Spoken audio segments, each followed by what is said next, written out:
Fala, gente boa. Bom, eu iniciarei nossa conversa, né, a nossa prosa da semana, fazendo aquela cara, né, ou pelo menos tentando fazer uma cara típica, né, de quem está recebendo a visita, né, do seu tão cavalheiresco, romântico e gentil credor, tá? Uma cara, né, de quem está recebendo o credor. Dobre jutro! Não, não, eu não xinguei vocês, tá? Antes que vocês me xinguem, este mal acabado aqui, tá? Esse verdadeiro palavrão que eu disse, que não foi xingando vocês, tá? Foi bom dia em russo, tá? Bom, mas antes que vocês me perguntem o porquê deste mal acabado ter iniciado a conversa falando em russo, né? Que é uma língua dificílima pra caramba, né? Eu irei mostrar essa gravura aqui, dessa senhora aqui, tá? Ela não é a Maria da padaria, tá? Não é a Dona Maria, tá? Eu já explicarei quem é essa senhora aqui, tá? Ah, essa senhora pomposa aqui, posuda aqui da gravura, tá? Bom, essa senhora posuda aqui da gravura, tá? É uma figura histórica conhecidíssima, né? Ela foi a czarina, né? A imperatriz da Rússia, de 1762 até o seu falecimento em 1796, tá? Essa aqui foi a Catarina Grande, né? Inclusive em 97, caso eu não esteja enganado, né? Houve uma minissérie internacional, né? Acho que foi uma produção inglesa, não me recordo exatamente, né? Foi uma minissérie, isso em dezembro de 97, exibida pela Globo, que conta um pouco da história da Catarina Grande, né, dessa imperatriz russa, lá do século XVIII. Né? Curiosamente, ela não era russa, tá? Ela era uma princesa, a princesa com título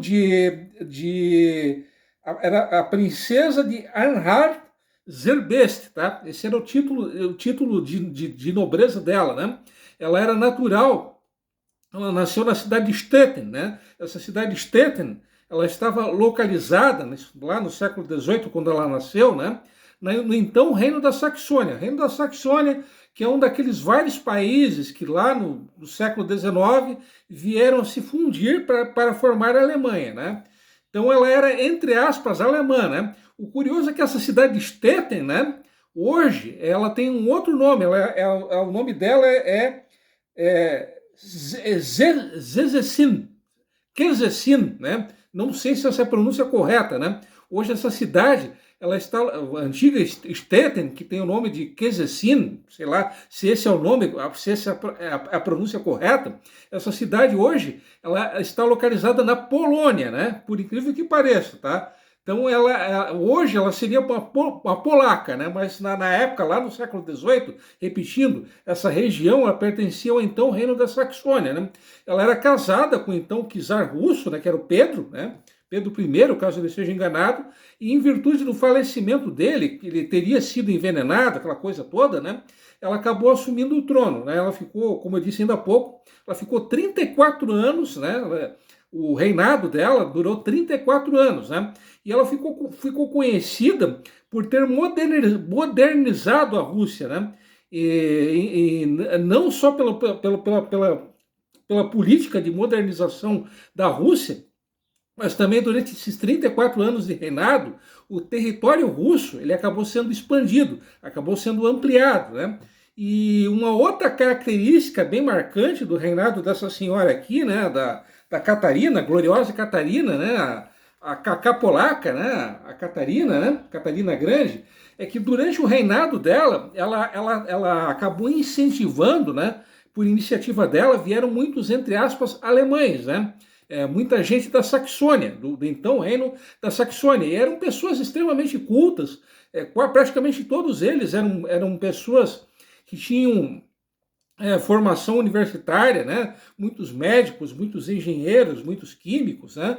E no final do século XVIII, boa parte da Academia Russa de Ciências, né? Dos 111 integrantes da Academia Russa de Ciências no final do século XVIII, 86 desses acadêmicos eram de origem, entre aspas, alemã, né? O alemão, inclusive, chegou a ser uma língua não oficial da Rússia, né?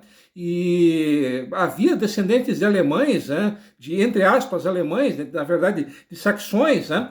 Não só na política e nas ciências, mas também como ministros, né? Como em praticamente todos os setores da sociedade russa existiam pessoas de origem, entre aspas, alemã, né?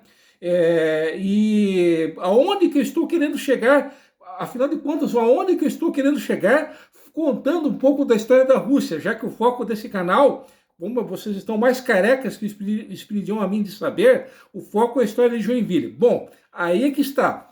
Um desses, entre aspas, alemães, né, que acabaram imigrando para a Rússia no século XVIII, foi o Daniel Schmidt, né? O Daniel Schmidt, ele era um homem extremamente culto, uma pessoa muito inteligente, e ele acabou sendo o patriarca da família Schmidt, né?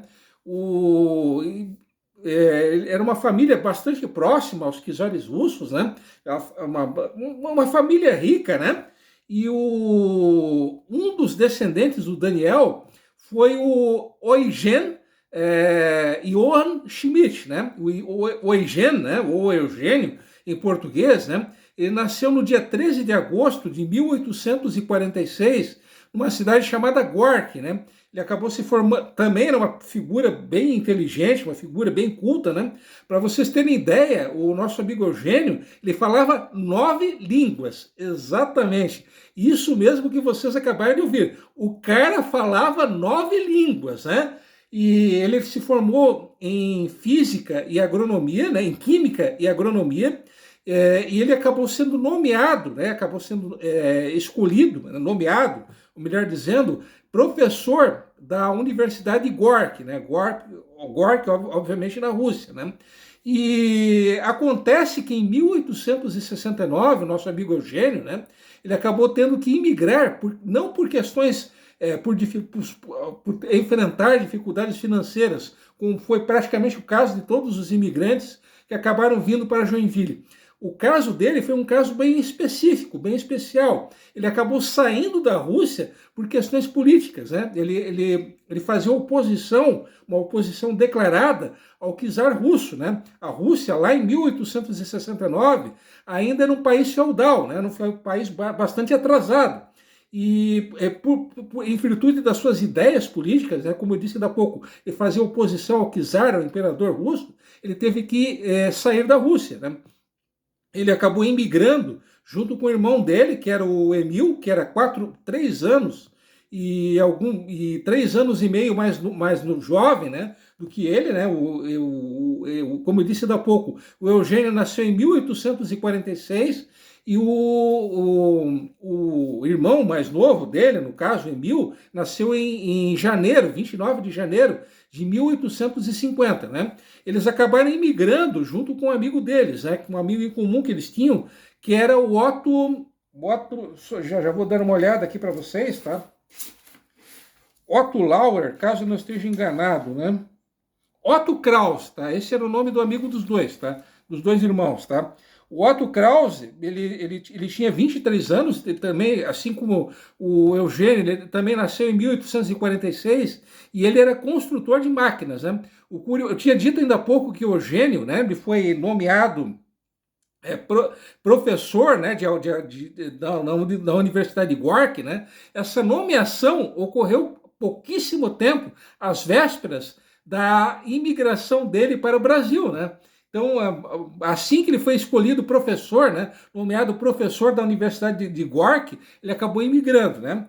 Ele veio por um navio a vapor chamado Raleigh, tá?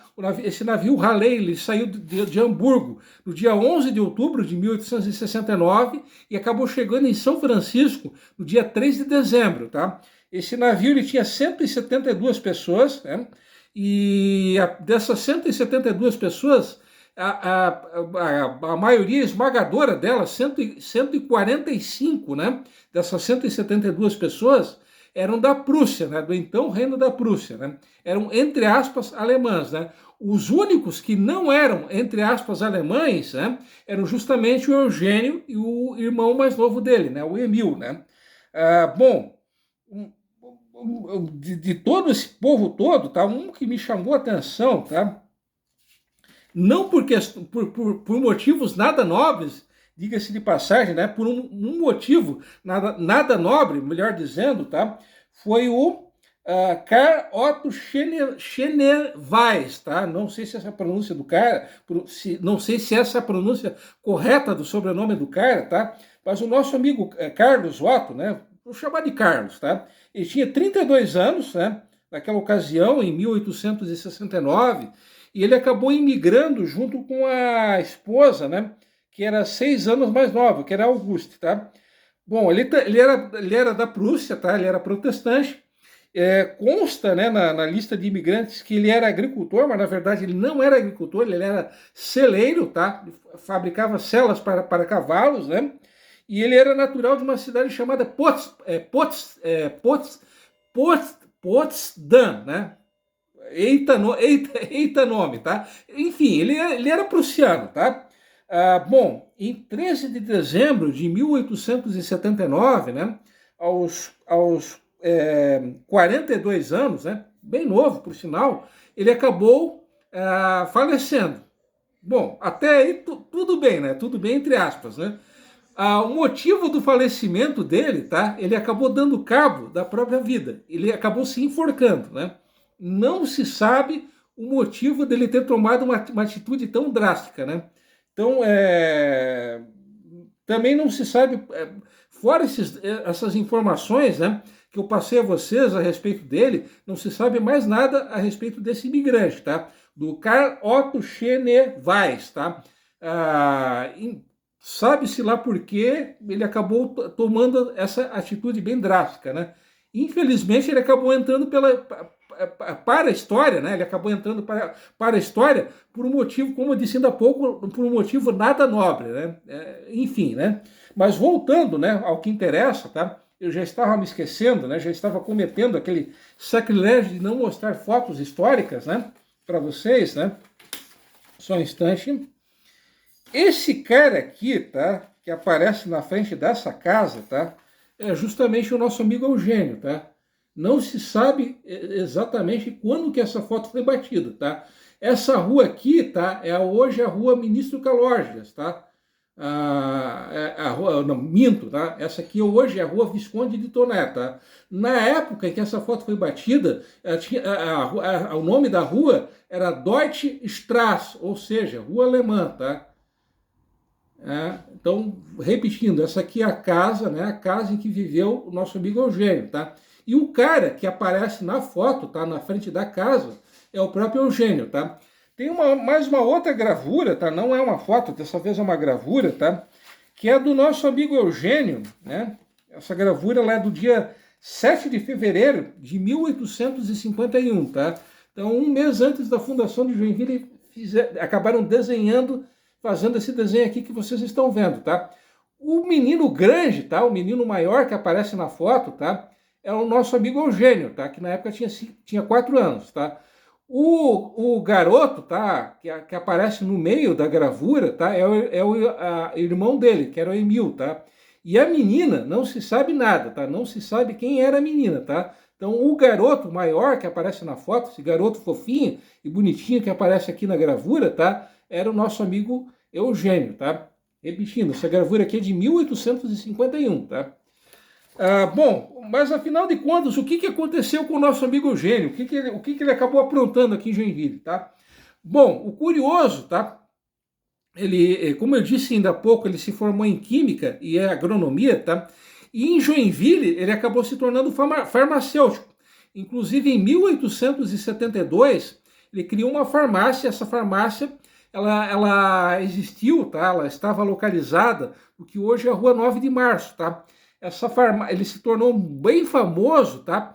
Por um dos inventos dele, tá? Só que como esse vídeo já está longo, chato, insuportável, e eu não quero mais torrar a paciência de vocês, tá? No vídeo seguinte eu direi que invenção, que que coisa porreta que ele acabou inventando, tá? Mas só que, como eu disse ainda há pouco, como eu acabei de dizer, isso fica para o vídeo seguinte. Então, um abração e até lá, beleza?